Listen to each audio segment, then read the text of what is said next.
Hello everyone. If you haven't subscribed to our channel yet, then subscribe to this channel. The life and tradition of France's last sovereign Marie Antoinette, the last sovereign of France before the French unrest, stays quite possibly of the most famous and dubious figure ever. Naturally introduced to the Austrian Habsburg line, she turned into an image of the overabundances and plusness of the French government.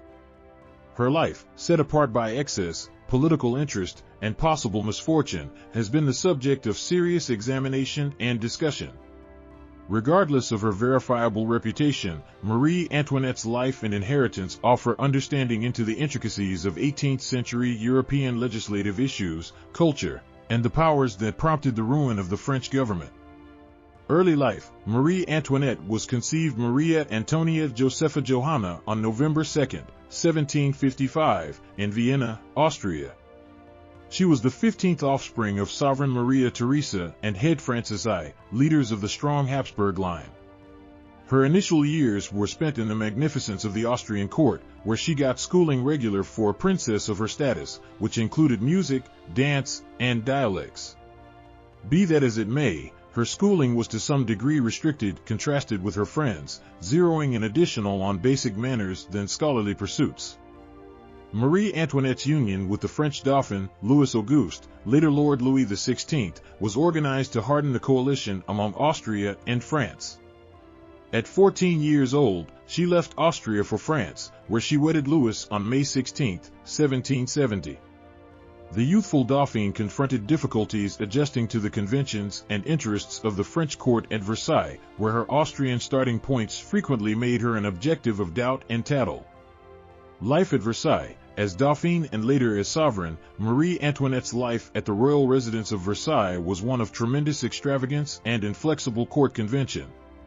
The plusness of Versailles, with its terrific corridors, luxurious feasts, and lavish diversions, exemplified the abundances of the French government. Marie Antoinette immediately became known for her sumptuous spending, design, and social exercises.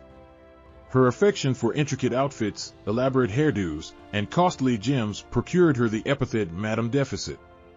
Marie Antoinette's standing for lavishness was exacerbated by her production of the Petit Trianon, a confidential domain inside the grounds of Versailles. This retreat permitted her to get away from the unbending customs of court life and enjoy more loose, personal social events with her dear companions. Notwithstanding, this segregation from the real factors of French society added to the discernment that she was apathetic regarding the battles of the everyday citizens. Political difficulties and embarrassments. Regardless of her situation, Marie Antoinette's effect on political issues was restricted. Her union with Louis XVI was at first stressed, and the couple confronted hardships in creating a successor, which further energized court tattle and analysis. In the end, they had 4 youngsters, Marie-Therese, Louis-Joseph, Louis-Charles, and Sophie. However, just Marie-Therese made due into adulthood. Marie Antoinette's political inclusion was principally determined by her dedication to her Austrian family and her longing to safeguard the interests of her kids.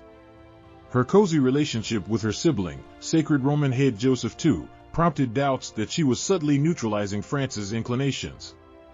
These doubts were intensified by her contribution in the notorious precious stone jewelry issue, an embarrassment that harmed her standing and further fueled public hatred.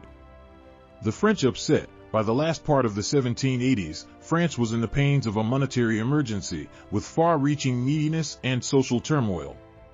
The government, considered progressively withdrawn from the necessities of individuals, turned into an objective of developing public indignation. In 1789, the French upheaval emitted, denoting the start of a turbulent period in French history. Marie Antoinette's job during the unrest was set apart by a progression of stumbles and false impressions. Her endeavors to help her better half and safeguard the government were frequently seen as protection from change. The sovereign's apparent lack of interest to the predicament of the commoners was encapsulated by the fanciful expression "let them eat cake," which was dishonestly credited to her. In October 1789, the illustrious family was effectively moved from Versailles to the Tuileries royal residence in Paris, actually becoming detainees of the progressive government. In spite of their control, Marie Antoinette kept on comparing with unfamiliar powers, looking for help for the government. These endeavors finished in the doomed endeavor to get away to Varennes in June 1791, which was upset and further dissolved public confidence in the government.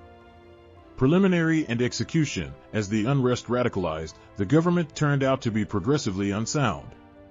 In August 1792, the government was cancelled, and the imperial family was detained in the Sanctuary, a fort in Paris.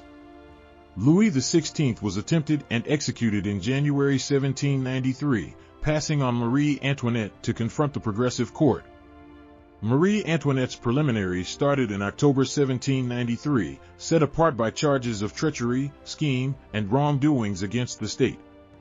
The preliminary was an inevitable result, with the result foreordained by progressive enthusiasm and public antagonism. In spite of her endeavors to guard herself, Marie Antoinette was viewed as liable and condemned to death.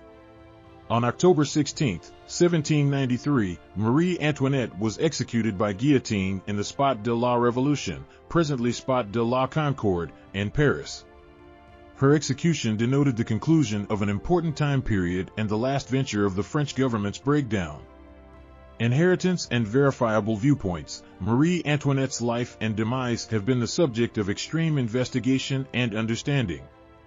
Her standing as a silly and luxurious sovereign has been tested by history specialists who contend that she was a substitute for the government's disappointments.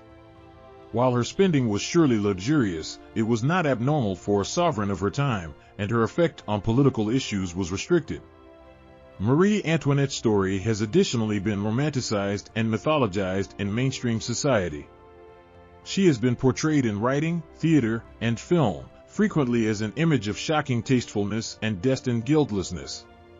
Sofia Coppola's 2006 film Marie Antoinette, featuring Kirsten Dunst, is one such model, offering a cutting-edge understanding of her life and inheritance.